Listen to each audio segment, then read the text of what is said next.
کائنات یہ ماں بہت آس لگا کر کے آئی تھی، اے خالق کائنات یہ ماں بہت آس لگا کر کے آئی تھی کہ میرا بیٹا صحیح ہو جائے۔ کیوں ہی حضرت زین العابدین کے ہاتھ جیسے ہی دعا سے پیچھے آتے ہیں، دیکھتے کیا ہے کہ جو بیٹا اس کا من چکا تھا وہ بیٹا دوبارہ زندہ ہو چکا ہے، وہ بیٹا دوبارہ زندہ ہو چکا ہے۔ حضرت زین العابدین نے جب یہ دیکھا، یہ منظر دیکھنے کے بعد وہ ماں نے ترنت اپنے بچے کو گلے سے لگا لیا، اور گلے سے لگانے کے بعد حضرت زین العابدین سے پوچھنے لگی، اے بیٹا تو کون ہے اور تو کہاں سے آتا ہے؟ یہ لوگ تجھے کیوں قیدی بنا کر کے لے کے جا رہے تھے؟ حضرت زین العابدین کہتے ہیں، اے بھائی جس کام سے تو اپنے لیے لے کر کے آئی تھی وہ کام تیرا پورا ہو چکا ہے، اپنا پوچھ میں کون ہوں اور کہاں سے آیا ہوں، میں میرے بارے میں تو زیادہ نہ پوچھ، اے بھائی جو کام میرا تھا وہ ہو چکا تھا۔ تو وہ ماں کہتی ہے، بیٹا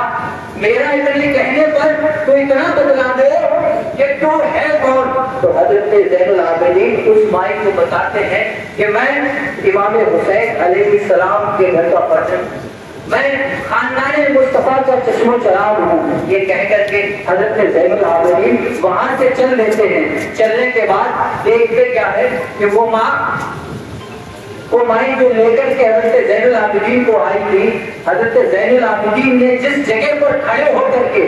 دعا کی تھی اسی جگہ پر اس نے دیکھا جو سونا میں نے ان یزیدیوں کو دیا تھا وہ سونا بھی اس کا واپس مل چکا ہے۔ تو وہ کہتی ہے کہ یہ کوئی اور نہیں بلکہ خاندان مصطفیٰ کا وہ چشم و چراغ ہے جس کے صدقے میں اللہ رب العزت سے کوئی دعا کر مانگی جائے تو خالق کائنات اس کی دعا کو رد نہیں کرتا۔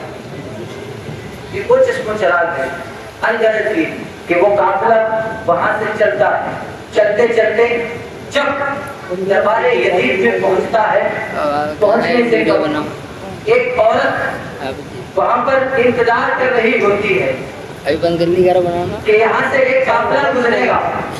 اور اس قافلے کو مجھے کھانے کا انتظام کرنا ہے، مجھے پانی کا انتظام کرنا ہے اس قافلے کے لیے۔ جب وہ قافلہ قریب آتا ہے تو وہ پوری عورت دیکھتی ہے کہ وہ جس قافلے کے لیے مجھے بتایا گیا تھا وہ قافلہ میرے قریب ہے۔ جب وہ قافلہ اس کے پاس آتا ہے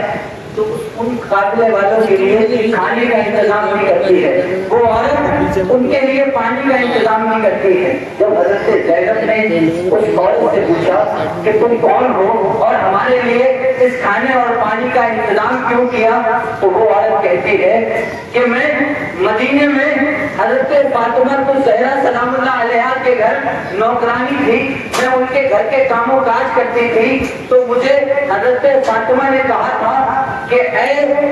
حضرت فاطمہ نے کہا تھا کہ سن 61 ہجری میں فلاں جگہ سے ایک قافلہ گزرے گا، اس قافلے میں لوگ پیاسے ہوں گے، اس قافلے میں لوگ بھوکے ہوں گے، اس قافلے پر بہت ظلم و تشدد کیا گیا ہوگا، تو تم اس قافلے کے لیے پانی کا انتظام کرنا، اس قافلے کے لیے کھانے کا انتظام کرنا۔ میں حضرت فاطمہ کے یہاں جب نوکرانی کا کام کرتی تھی تو مجھ سے حضرت فاطمہ نے یہ کہا تھا، میں تب سے لے کر کے آج تک میں اس قافلے کا انتظار کر رہی تھی، اور تاریخ یہ بتلاتی ہے کہ اس راستے سے کوئی قافلہ ایسا اس وقت تک گزرا ہی نہیں جو امام حسین علیہ السلام کا قافلہ گزرا۔ تو وہ کھانے کا انتظام کرتی ہے، تو وہ حضرت زینب پوچھتی ہے آپ کی کوئی دعا، آپ کی کوئی فریاد؟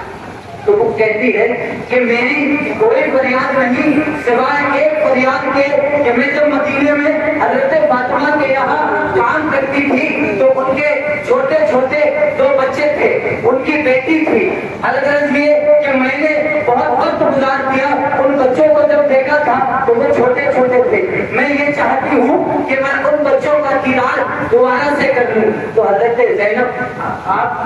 آپ سوار ہو جاتی ہیں، آنکھوں سے آنسو نکلنے لگتے ہیں، تو حضرت زینب کہتی ہے اے مائی تیری یہ مراد پوری ہو گئی، یہ جو نیزے پر تجھے سر نظر آ رہا ہے یہ کوئی اور نہیں بلکہ حضرت فاطمہ کا لگتے جگر امام حسین ہے، اور یہ جو بیٹی تیرے سامنے نظر آ رہی ہے یہ کوئی اور